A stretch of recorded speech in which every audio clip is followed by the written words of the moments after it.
नमस्कार साथियों, मैं कृष्णानंद सिंह और आप देख रहे हैं YouTube channel education portal Krishna. आज पुनः हम लोग सामान्य ज्ञान से संबंधित अति महत्वपूर्ण प्रश्नों का अध्ययन करेंगे और इन प्रश्नों के साथ साथ इससे जुड़े हुए पार्ट्स प्रश्न को भी देखते चलेंगे। काफ़ी महत्वपूर्ण है। पहला प्रश्न हम लोग प्रारंभ करते हैं कि प्रकाश की चाल का माप किसने किया था? तो यह रोमर ने किया था। और इससे जुड़े हुए अन्य प्रश्न है कि निर्वात में प्रकाश की चाल कितनी होती है?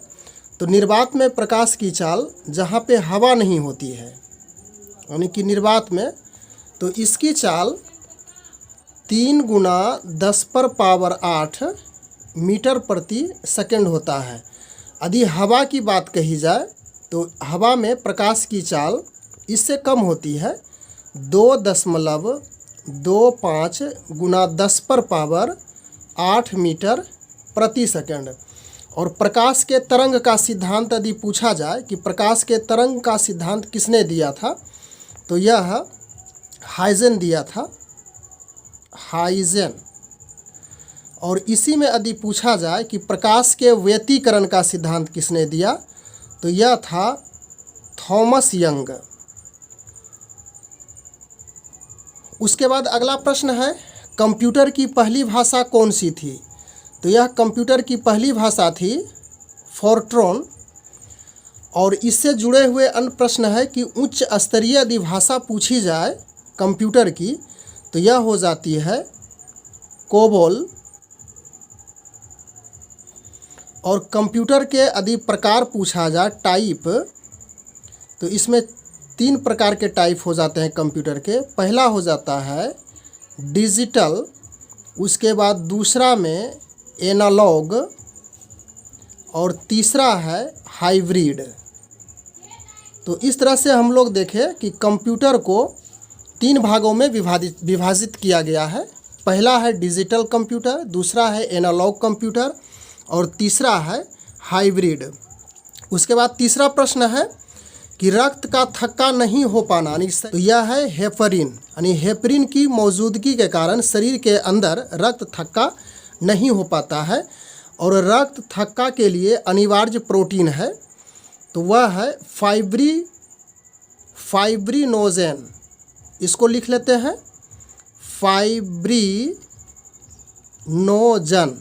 यानी कि रक्त को थक्का करने में यह सहायक प्रोटीन है, जिसके कारण रक्त थक्का होता है। शरीर के बाहर यदि रक्त निकल रहा हो तो इसी प्रोटीन के वजह से फाइब्रिनोजन से रक्त थक्का होता है। और शरीर के अंदर रक्त का थक्का नहीं हो पाना, यानी कि शरीर के अंदर रक्त को थक्का नहीं होने में हेपारिन की मौजूदगी अनिवार्य होती है। उसके बाद यदि रक्त से संबंधित और भी बातें करें, तो यदि पूछा जाए कि यूनिवर्सल रक्त वर्ग कौन सा है, यानी कि सार्वभौमिक दाता, तो यह हो जाता है ओ, जिसे यूनिवर्सल दाता कहा जाता है। और इसी में ए बी को यूनिवर्सल प्राप्तकर्ता कहलाता है। और यदि आरबीसी, यानी कि रेड ब्लड कॉर्पोरल, उसके बाद वाइट डब्ल्यूबीसी, इसका यदि रेशियो पूछा जाए तो यह हो जाता है 600:1। उसके बाद अगला प्रश्न है, चौथा नंबर प्रश्न, कि निकट दृष्टि दोष में दूर वाली वस्तु का प्रतिबिंब बनता है। तो यह रेटिना के आगे ही प्राप्त हो जाता है। और इससे संबंधित है कि यदि इसका उपचार किया जाए तो इसके उपचार के लिए अवतल लेंस की ज़रूरत होती है। अवतल लेंस की सहायता से इसका उपचार किया जाता है, यानी कि निकट दृष्टि दोष का निवारण होता है। और आँख में दोष की बात कही जाए, यानी कि डिफेक्ट्स की बात, तो 4 प्रकार के दोष होते हैं। एक निकट दृष्टि दोष, दूसरा दूर दृष्टि दोष, उसके बाद तीसरा है जरा दृष्टि दोष, उसके बाद 5वें नंबर पे है ओविंदुकता। तो निकट दृष्टि दोष के लिए हम लोगों ने यहाँ पे देखा कि अवतल लेंस की आवश्यकता होती है, यानी अवतल लेंस से निकट दृष्टि दोष दूर किया जाता है। उसके बाद दूरदृष्टि उत्तल लेंस से, और जरा दृष्टि दोष यह बायोफोकल लेंस होता है, बायोफोकल लेंस। और यहीं पे ओ बिंदुकता की बात करें तो इसमें बेलनाकार लेंस की आवश्यकता होती है। 5वां नंबर प्रश्न है कि किसी वस्तु का भार अधिकतम होता है, यानी किसी वस्तु का भार अधिकतम कहाँ होता है, यह पूछा जा रहा है। तो निर्वात में, यानी कि जहाँ पे यदि हवा नहीं हो वहीं पे इसकी भार अधिकतम होती है।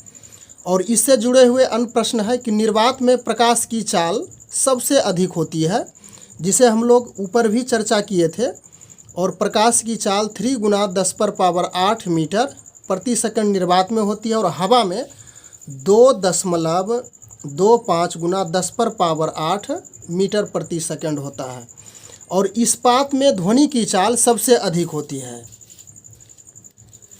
उसके बाद 6ठा नंबर प्रश्न है कि कार्बोहाइड्रेट्स नहीं पाया जाता है, यानी कहा जा रहा है कि कार्बोहाइड्रेट्स नहीं पाया जाता। तो पालक साग में कार्बोहाइड्रेट्स नहीं पाया जाता है। पालक में अधिक मात्रा में लोहा की मौजूदगी होती है। उसके बाद मछली के लीवर में, यानी कि मछली के तेल में, मछली के लीवर तेल में यदि विटामिन पूछा जाए तो यह विटामिन डी भरपूर मात्रा में पाया जाता है। मछली और मांस में, मछली और मांस में अधिक मात्रा में प्रोटीन पाया जाता है। उसके बाद आंवला की भी बात कर लेते हैं, तो इसमें विटामिन सी पाया जाता है। फिर गाजर और मूली में इसमें पूछी जाए तो इसमें विटामिन ए भरपूर मात्रा में पाया जाता है। और टमाटर में विटामिन के पाया जाता है। 7वां नंबर प्रश्न है, पारसेक इकाई है, पारसेक दूरी की इकाई होती है, और 1 पारसेक बराबर 3.26 प्रकाश वर्ष होता है, यानी कि लाइट ईयर। और 1 प्रकाश वर्ष में 1 प्रकाश वर्ष बराबर 9.46 × 10⁻12 किलोमीटर होता है। और प्रकाश वर्ष भी दूरी की इकाई होती है। दूरी की इकाई प्रकाश वर्ष है या छोटी इकाई मान लेते हैं, मान लेंगे, क्या है ही। और इसके साथ साथ पारसेक दूरी की, प्रकाश की जो इकाई है वह सबसे बड़ी इकाई होती है। 8वां नंबर प्रश्न है कि लार की प्रकृति होती है, तो लार की प्रकृति अम्लीय होती है। और लार का जो पीएच मान है यह 6.8 होता है। लार में 2 प्रकार के एंजाइम्स भी पाए जाते हैं, और वह है पहला एंजाइम्स टाइलिन और दूसरा है माल्टेस। यानी लार में यह दोनों प्रकार के एंजाइम्स पाए जाते हैं। और अम्लीय 7 यदि पीएच मान 7 हो तो यह उदासीन होता है। उसके बाद यदि 7 से छोटा हो तो ऐसी स्थिति में यह अम्लीय हो जाता है, और 7 से अधिक होने पे यह क्षारीय होता है। 9वां नंबर प्रश्न है कि कान की अस्थियों की कुल संख्या है, तो कान में कुल हड्डियों की, यानी कि कुल अस्थियों की संख्या 6 होती है। और इसी प्रकार से अन्य प्रश्न यह भी है कि पसली में यदि पूछी जाए तो कुल हड्डियों की संख्या 24 होती है।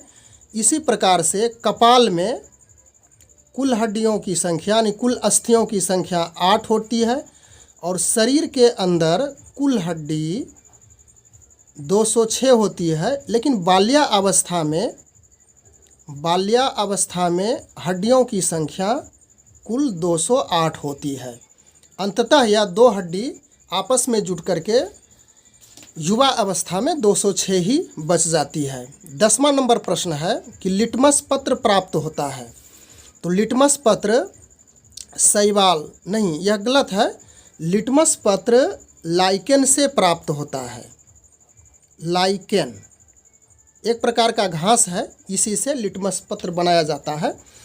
और अम्ल विलयन यदि जलीय विलयन अम्ल हो तो इसमें नीला लिटमस पत्र यदि डाला जाए तो वह लाल हो जाता है।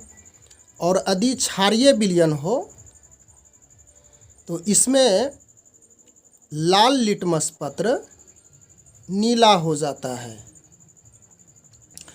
11 नंबर प्रश्न है, कार्बोरंडम है। तो कार्बोरंडम क्या है? यह सिलिकॉन कार्बाइड है जो कि एक रासायनिक पदार्थ है। तो इसी प्रकार इससे जुड़े हुए अन्य प्रश्न भी हम लोग समझ लेते हैं। कॉपर सल्फेट, जो कि व्यापारिक नाम से इसे हम लोग समझेंगे। कॉपर सल्फेट केमिकल नेम है और कॉपर सल्फेट कहा जाता है नीला कशिश को, नीला कशिश। और इसी तरह से सोडियम सल्फेट यदि हो, सोडियम सल्फेट, तो इसका नाम हो गया व्यापारिक नाम। सोडियम सल्फेट को कहेंगे, सोडियम सल्फेट को ग्लोबर लवण, ग्लोबर लवण। उसके बाद सोडियम बाइकार्बोनेट, सोडियम बाइकार्बोनेट, तो यह हो जाता है खाने वाला सोडा। उसके बाद इसी से जुड़े हुए और प्रश्न है कि सोडियम कार्बोनेट, सोडियम कार्बोनेट, तो यह हो जाता है धोबन सोडा, यानी कि धोने वाला सोडा, धोबन सोडा। और भी कुछ प्रश्न है जिसे हम लोग यहाँ पर समझ लेते हैं। सोडियम क्लोराइड, तो सोडियम क्लोराइड का, क्लोराइड इसका व्यापारिक नाम हो गया, जिसे साधारण नमक कहते हैं। फिर आगे है फेरस सल्फेट, जिसे हरा कशिश भी कह सकते हैं। कैल्शियम सल्फेट, जिसे जिप्सम के नाम से जाना जाता है। और अंतिम प्रश्न है 12 नंबर कि गोल कृमि से होने वाला रोग है, यानी गोल कृमि से कौन सा रोग उत्पन्न होता है? तो यह है फाइलेरिया बीमारी, गोल कृमि से होती है। और इसी से जुड़े हुए अन्य प्रश्न है हैजा के बारे में यदि पूछा जाए तो यह है विब्रियो कौलेरी, विब्रियो कौलेरी, यानी इसके द्वारा हैजा होता है। रेबीज, जो कि कुत्ता काटने से होता है, कुत्ता के काटने से। और यह रेबडो वायरस, इससे हो जाता है रेबीज। फिर कुष्ठ रोग की बात करें, कुष्ठ, तो यह हो जाता है माइकोबैक्टीरिया लेप्री, माइकोबैक्टीरिया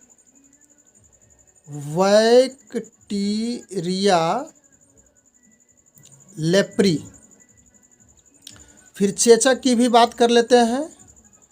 तो चेचक बैरिओला वायरस की से होता है, बैरिओला वायरस, इससे यह हो जाता है।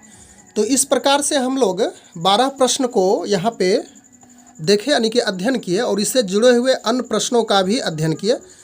तो यह काफ़ी महत्वपूर्ण है, जो आगामी परीक्षा के लिए ज़रूर आपको यह प्रश्न से सहयोग मिलेगा उन परीक्षा को सफल करने में। Thanks for watching, good bye.